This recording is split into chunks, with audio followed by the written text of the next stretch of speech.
नमस्कार साथियों, स्वागत है आप सभी का एसकेसी क्लासेस यूट्यूब चैनल में। आशा करता हूँ आप सब बढ़िया होंगे और आप सबकी जो रीट की तैयारी है वो बहुत ही अच्छे तरीके से चल रही होगी।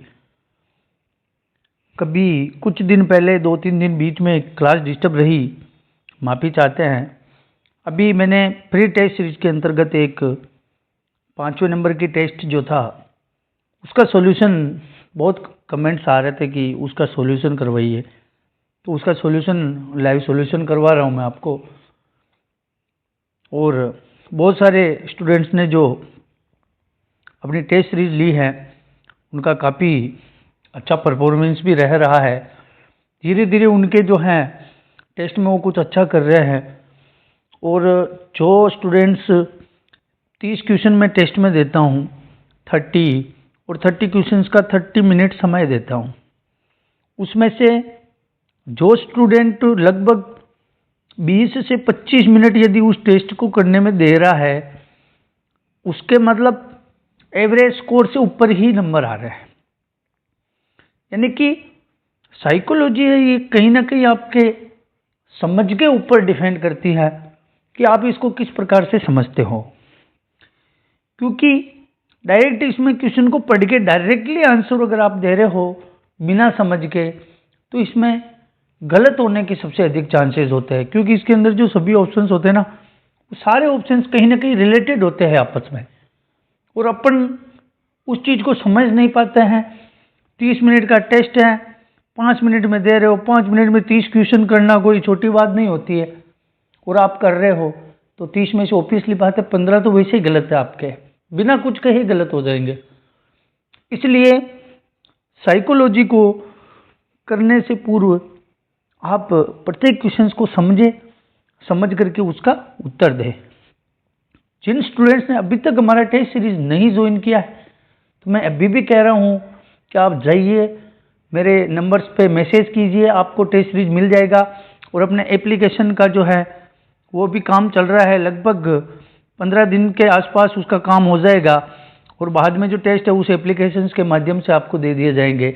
अभी आपको गूगल फॉर्मेट के माध्यम से दिए जा रहे हैं, उन सब की आपको पीडीएफ मिल रही है, पेपर पीडीएफ मिल रही है, उसके साथ ही आंसर के साथ पीडीएफ मिल रही है।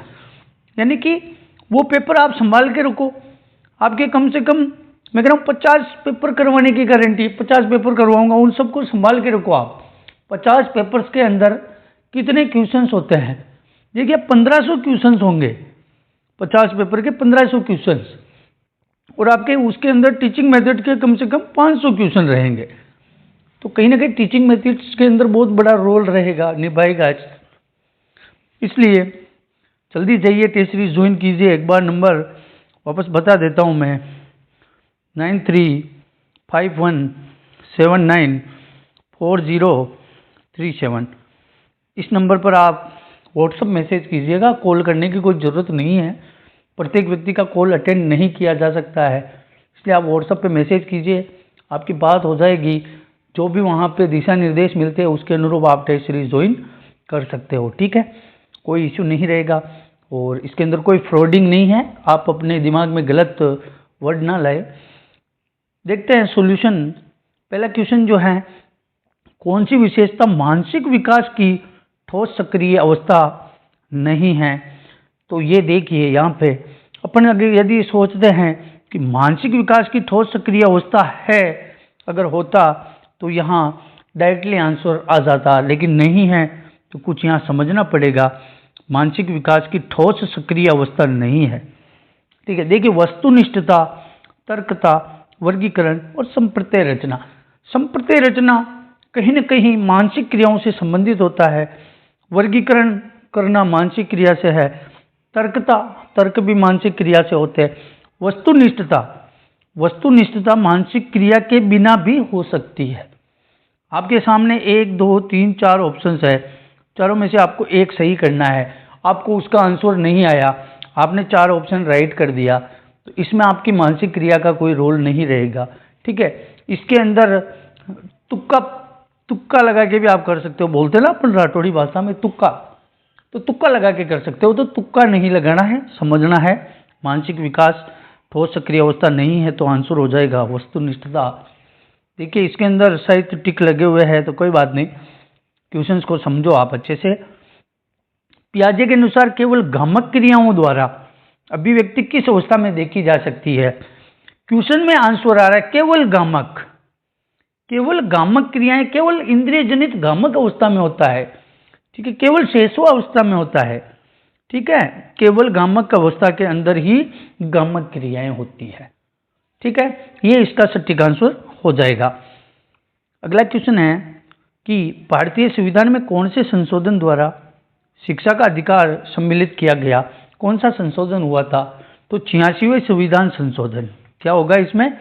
86 नंबर्स का जो 86वें संविधान संशोधन हुआ था, ठीक है, उसके अंदर शिक्षा का अधिकार सम्मिलित किया गया, यानी कि आपके RTE 2009, ठीक है, ये आपके समवर्ती सूची का विषय था और 86वां संविधान संशोधन था, ठीक है ना, ये आपको अच्छे से याद रखना है, ठीक है।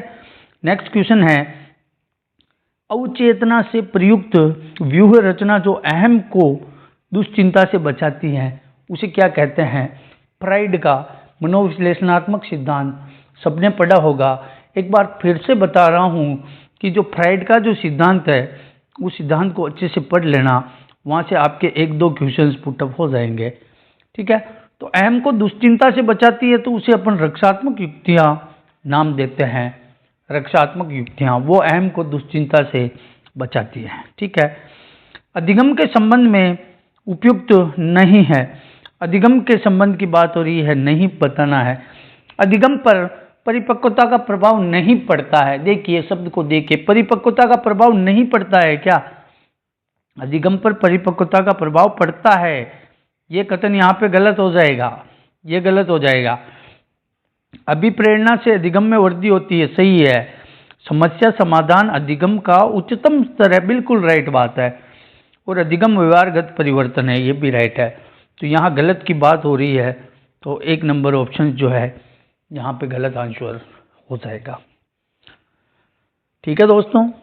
बहुत ही शानदार क्वेश्चंस है और आप इस टेस्ट सीरीज को ऐसे मत आंकिएगा कि इसमें से 30 में से 10 क्वेश्चन तो बिल्कुल इजी दे रहे हो आप।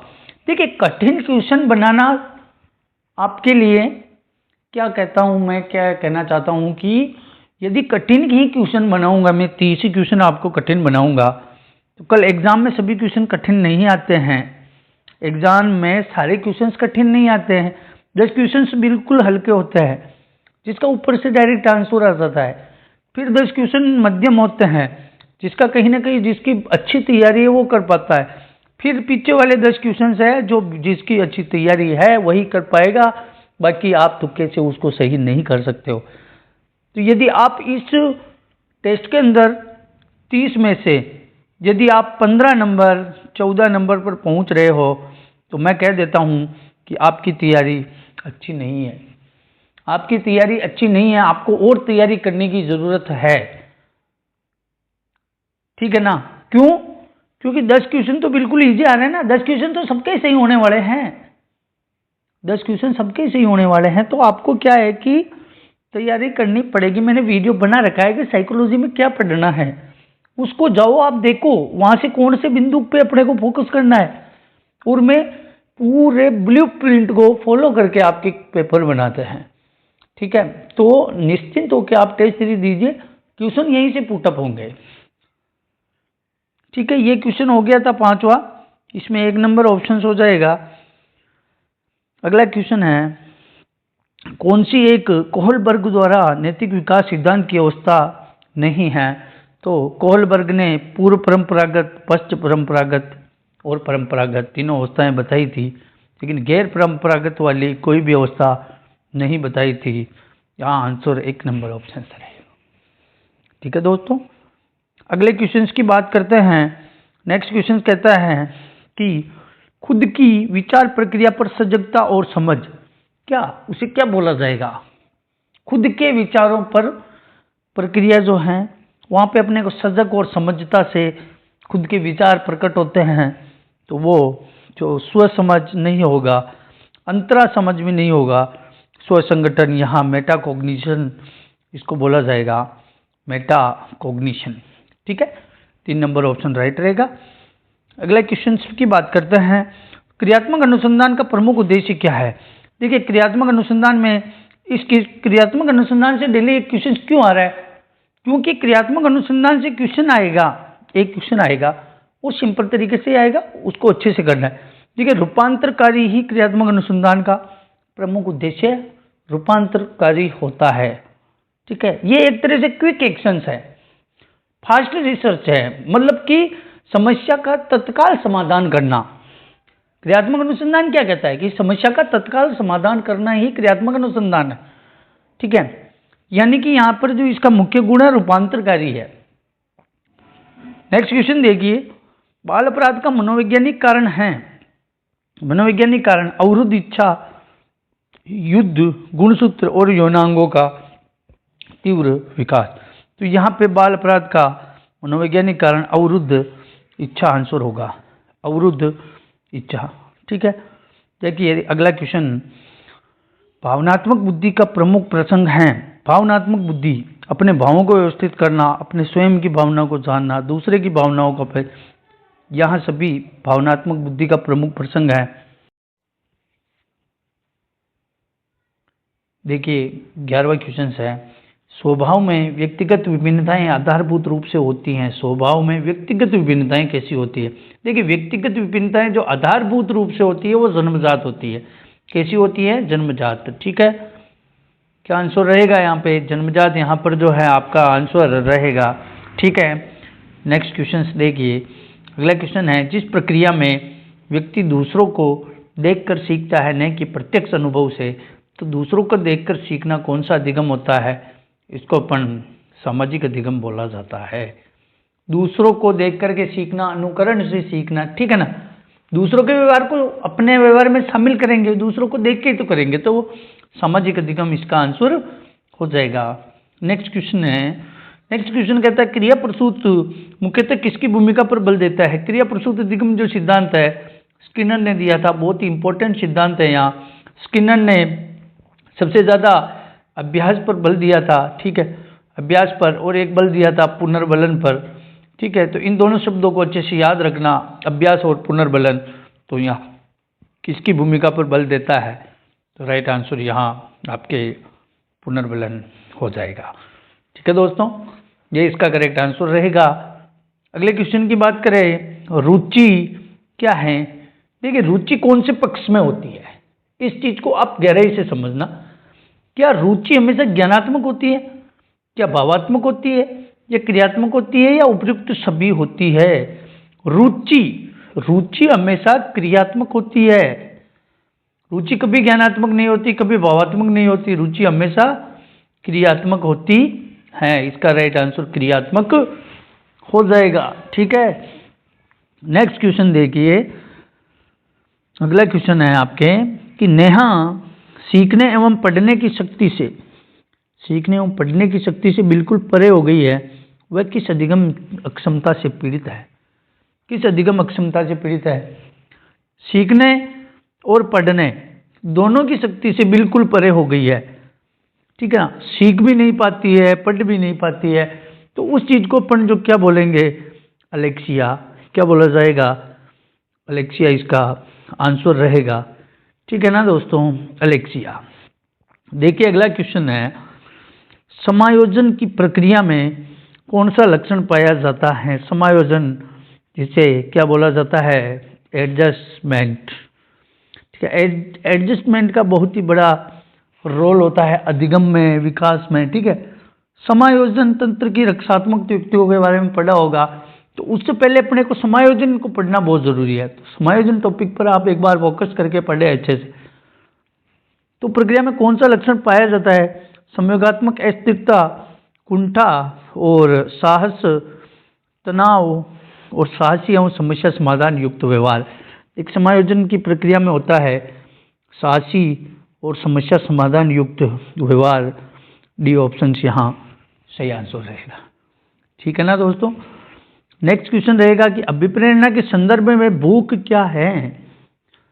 भूख, क्या भूख आवश्यकता है क्या, नहीं। भूख आवश्यकता नहीं है, आवश्यकता तो अपने को खाने की है, रोटी की है, ठीक है। तो भूख लगी तभी तो अपने को पता चला कि रोटी की आवश्यकता है मेरे को, ठीक है ना। तो यहां जो है किसी भी चीज की आवश्यकता से पहले उत्पन्न हुए, आवश्यकता से पहले जो उत्पन्न होता है शारीरिक के अंदर, उस चीज को अपन बोलते हैं अंतर्नोद। भाई आवश्यकता से पहले अंतर्नोद, अंतर्नोद प्रकट होगा तभी तो आवश्यकता बोलेंगे उसको। तो यहां भूख जो है वो अंतर्नोद के अंतर्गत आएगी। बी ऑप्शन राइट आंसर रहेगा यहां पे, ठीक है ना दोस्तों। अगले क्वेश्चंस की बात करते हैं कि नेक्स्ट क्वेश्चन क्या कहता है।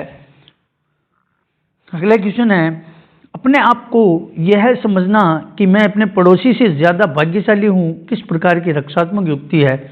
अपने आप में अपन कितने भी कमजोर है लेकिन मैं पड़ोसी से तो भाग्यशाली हूं, पड़ोसी ने तो ये कर दिया, अरे नहीं मैं तो भाग्यशाली हूं, मेरे साथ तो ये हुआ है, ठीक है। ये इस प्रकार जो है, ठीक है। अब इस प्रकार दूसरों के ऊपर थोप रहा है कि फिर मैं भाग्यशाली हूं यार, उसके साथ ऐसा हुआ है, मैं भाग्यशाली हूं, वो तो नहीं है। तो दूसरों के ऊपर फेंकना हमेशा प्रक्षेपण कहलाता है। क्वेश्चंस के अकॉर्डिंग आंसर देना सीखिए। प्रक्षेपण लाइन को समझिए, इसमें आपको प्रक्षेपण नहीं लगेगा। मैं कह रहा हूं 90% स्टूडेंट ने इसका गलत आंसर दिया था, लेकिन यहां आंसर प्रक्षेपण होगा। ये क्वेश्चन पूछा जा चुका है। नेक्स्ट क्वेश्चन देखो आप कि लेव वाइगोत्स्की के अनुसार, अब लेव वाइगोत्स्की को तो बहुत अच्छे से पढ़ना है, मोस्ट इंपोर्टेंट रूल है इसका। तो यानी कि इसके अनुसार कौन से उपकरण एक व्यक्ति के संज्ञानात्मक विकास में सहायता करते हैं। लेव वाइगोत्स्की सबसे इंपॉर्टेंट किसको मानता है, सबसे इंपॉर्टेंट मानता है एक तो सामाजिक, ठीक है, सामाजिक और सांस्कृतिक कारक, सामाजिक और सांस्कृतिक कारकों को लेव वाइगोत्स्की सबसे इंपॉर्टेंट मानता है। तो यहां आंसर सामाजिक एवं सांस्कृतिक उपकरण राइट आंसर रहेगा, सामाजिक और सांस्कृतिक उपकरण। नेक्स्ट क्वेश्चन देखिए, कक्षा कक्ष संप्रेषण कैसा होना चाहिए, कक्षा कक्ष कैसा होना चाहिए। शिक्षक केंद्रित, छात्र केंद्रित, शिक्षक छात्र और पाठ्य पुस्तक केंद्रित। मैंने पहले बता चुका हूं, काफी बार बताने की जरूरत नहीं है। वैसे तो ये छात्र केंद्रित होना जरूरी होता है, कक्षा कक्ष हमेशा, और शिक्षण सब कुछ, शिक्षण की जो प्रक्रियाएं हैं हमेशा छात्र केंद्रित होती है। अगला क्वेश्चन है इसका कि एपिडाइस्कोप उदाहरण है। एपिडाइस्कोप, अब एपिडाइस्कोप में अपने को दिखेगा, ठीक है, प्रोजेक्टर के द्वारा दिखाया जा रहा है आपको पर्दे पे एपिडाइस्कोप से, ठीक है। तो वो उससे आवाज नहीं आ रही ना, तो आवाज नहीं आ रही तो वो दृश्य सामग्री है, श्रव्य दृश्य नहीं होगा, वो दृश्य सामग्री के अंतर्गत एपिडाइस्कोप आता है। एपिडाइस्कोप पे बहुत सारे क्वेश्चंस पूछे जाते हैं, ठीक है ना, इसको अच्छे से याद रखना। एपिडाइस्कोप हमेशा जो है दृश्य सामग्री के अंतर्गत आता है, श्रव्य दृश्य में नहीं आता है, याद रख लेना। फिर अगला क्वेश्चन है, कौन सा सिद्धांत जो है अधिगम स्थानांतरण में सहायक नहीं होता है। मानसिक अनुशासन, तथ्यों में विशुद्धता, समरूप तत्वों में और अर्थपूर्ण सामान्यकरण में। तो किसमें सहायक नहीं होता है, तथ्यों में विशुद्धता। क्या हो जाएगा इसका आंसर, तथ्यों में विशुद्धता, ठीक है ना दोस्तों। अगला क्वेश्चन देखिए, मैं कह रहा हूं कि साइकोलॉजी बहुत इजी है, आप अच्छे से समझो इसको, बहुत इजी है साइकोलॉजी। प्रतिरक्षा प्रक्रिया है, प्रतिरक्षा क्या है, स्वयं की रक्षा कर रहे हैं, अपने समायोजन नहीं कर पा रहे, समायोजन कर लेना, वो प्रतिरक्षा हो गया, एडजस्टमेंट हो जाना। प्रतिरक्षा स्वयं की रक्षा करना, यानी कि प्रतिरक्षा एक रक्षा कवच है एक तरीके से। तो ये देखिए, व्यक्तित्व का रक्षा कवच, प्रतिरक्षा जो प्रक्रिया है व्यक्तित्व का रक्षा कवच। फिर देखिए इसका नेक्स्ट क्वेश्चन कि बुद्धि विकास में आधुनिक अवधारणा है, बुद्धि विषय के अंदर आधुनिक अवधारणा क्या कहती है बुद्धि के बारे में। क्या मस्तिष्क में तर्क करने का गुण बुद्धि है, या फिर अनुभव से प्राप्त करने की योग्यता, या फिर जीवन की समस्याओं को हल करने का गुण है, या फिर नवीन परिस्थिति के प्रति समायोजन का गुण है। तो अभी आधुनिक अवधारणा जो बुद्धि के संबंध में कहती है, तो वह कहती है कि जीवन की प्रत्येक समस्या को हल करने का जो गुण हो उसके अंदर सबसे प्रयुक्त बुद्धि होती है। सी नंबर ऑप्शन राइट रहेगा, जीवन की समस्याओं को हल करने का गुण, ठीक है दोस्तों। अगला क्वेश्चन देखिए आप कि नेक्स्ट क्वेश्चन कहता है, सृजनशीलता के पोषण हेतु एक अध्यापक को अपने विद्यार्थियों को रखना चाहिए। विद्यार्थियों को कैसे रखना चाहिए, कार्य केंद्रित, लक्ष्य केंद्रित, कार्य और लक्ष्य केंद्रित और पुरस्कार प्रेरित। देखिए, विद्यार्थियों को हमेशा कभी भी लक्ष्य केंद्रित नहीं रखना चाहिए, ठीक है, उनको हमेशा कार्य केंद्रित करना चाहिए, यानी कि उनको कार्य करते रहने दो, अपने आप लक्ष्यों को प्राप्त कर जाएंगे, ठीक है। लक्ष्य को केंद्र मान के कार्य को केंद्र मानो ना, अब मेरे को ये करना है, मैं कर रहा हूं, जो कार्य कर रहा हूं उसको करना है, अपना आप लक्ष्य तक पहुंचोगे, तो कार्य केंद्रित होना यहाँ राइट आंसर हो जाएगा। फिर नेक्स्ट क्वेश्चन की बात करते हैं। अगला क्वेश्चन कहता है, किसने शिशुओं के मस्तिष्क को खाली स्लेट माना है? तो ये जोन लॉग की बात हो रही है, डायरेक्ट क्वेश्चन है, अगर आ गया तो आ गया, और नहीं पढ़ा अगर आपने परिभाषाएं तो इसका आंसर नहीं आएगा, ठीक है, परिभाषाएं देख लेना। अगला क्वेश्चन कह रहा है, किसी बालक के व्यक्तित्व के आकलन हेतु निम्न में से कौन सा परीक्षण सर्वाधिक उपयुक्त है? व्यक्तित्व के आकलन हेतु, ठीक है, कौन सा परीक्षण सर्वाधिक उपयुक्त है? तो सर्वाधिक उपयुक्त होता है बालक का अंतर्बोध परीक्षण, ये ऑप्शन राइट रहेगा, बालक अंतर्बोध परीक्षण, ठीक है। फिर अगले क्वेश्चन की बात करते हैं। नेक्स्ट क्वेश्चन क्या रहने वाला है, देखिए अगला क्वेश्चन है, निर्देशन दिया जाना चाहिए, निर्देशन समस्या होने पर दिया जाना चाहिए, विद्यालयी जीवन में या विषय चयन के समय या फिर आजीवन? तो निर्देशन हमेशा आजीवन होना चाहिए, निर्देश हमेशा आजीवन मिलते रहते हैं, ठीक है, स्वयं मिलो दूसरों की सहायता से, निर्देशन हमेशा आजीवन होना चाहिए। देखिए अगला क्वेश्चन, एक शिक्षक होने के नाते आप सीखने के किस नियम की नहीं अपनाएंगे? शिक्षक कौन सा नियम नहीं अपनाएगा? नेगेटिव नियम बताना है। आंशिक क्रियाओं का नियम अपनाएगा, तत्परता का नियम अपनाएगा, अभ्यास का भी अपनाएगा, प्रलोभन, लोभ कभी नहीं देना चाहिए, लोभ में नहीं गिरना चाहिए। डी ऑप्शन राइट रहेगा कि प्रलोभन का जो नियम है उसको शिक्षक नहीं अपनाएगा, डी ऑप्शन यहाँ राइट आंसर हो जाएगा। नेक्स्ट क्वेश्चन है, निम्न में से कौन सा बुद्धि का निष्पादन परीक्षण है?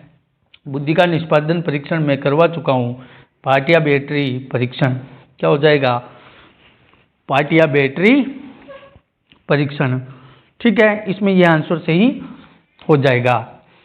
ये टेस्ट सीरीज का जो सॉल्यूशन था, फ्री टेस्ट सीरीज थी उसका सॉल्यूशन था, बाकी जो टेस्ट सीरीजें हैं उन सब के सॉल्यूशन जो वो यूट्यूब वीडियो पर नहीं डाले जाएंगे। हाँ, आप सब मेरे को कमेंट्स करके ज़रूर बता सकते हो कि अगर आप लोगों को फ्री में कौन सी क्लास की आवश्यकता है, क्या चीज़ आपको समझ नहीं आ रही है, उस चीज़ पे मैं वीडियो बनाने की पूरी कोशिश करूँगा। और आप लोगों को मेरा टारगेट है कि 70 से 80% कोर्स में आपको यूट्यूब पे करवा दूंगा, लेकिन कब करवा पाऊँगा? जब आप सब कमेंट्स करके बताओगे कि मेरे को इसकी ज़रूरत है। समझ गए ना? तो देखिए, और टेस्ट सीरीज जिसने ज्वाइन नहीं किया जाइए, हमारे ऑफिशियल टेलीग्राम चैनल की लिंक डिस्क्रिप्शन में है, वीडियो के डिस्क्रिप्शन में है और चैनल के डिस्क्रिप्शन में मिल जाएगा, तो ज्वाइन कीजिए, व्हाट्सएप कम्युनिटी ज्वाइन कर लीजिए। नंबर बता चुका हूँ टेस्ट सीरीज के लिए 93517940 और 37, इस नंबर पे आप व्हाट्सएप कर सकते हैं, ठीक है। व्हाट्सएप करके आप बात कर लीजिएगा, आपको टेस्ट सीरीज मिल जाएगी। 50% छूट वो ख़त्म हो गई थी, अभी थोड़ा सा कोर्स थोड़ी सी जो फीस में इंक्रीज रहेगा, पुराने स्टूडेंट्स की तुलना में आपके थोड़ी सी फीस लगभग 50 रुपये 100 रुपये फीस ज़्यादा हो सकती है, बाकी ऐसा कुछ नहीं है। कंटेंट जो पहले 2-3 टेस्ट हो चुके हैं पेड कोर्स वालों के, वो टेस्ट आपको भी उपलब्ध और करवा दिए जाएंगे, ठीक है। बिना किसी आशंका के आप सब ज्वाइन हो सकते हो, ठीक है। और सब अच्छी तैयारी कीजिए, अपने लक्ष्य को प्राप्त कीजिए, मैं यही आशा करता हूँ, ठीक है दोस्तों। मिलते हैं कल वाली क्लास में, धन्यवाद।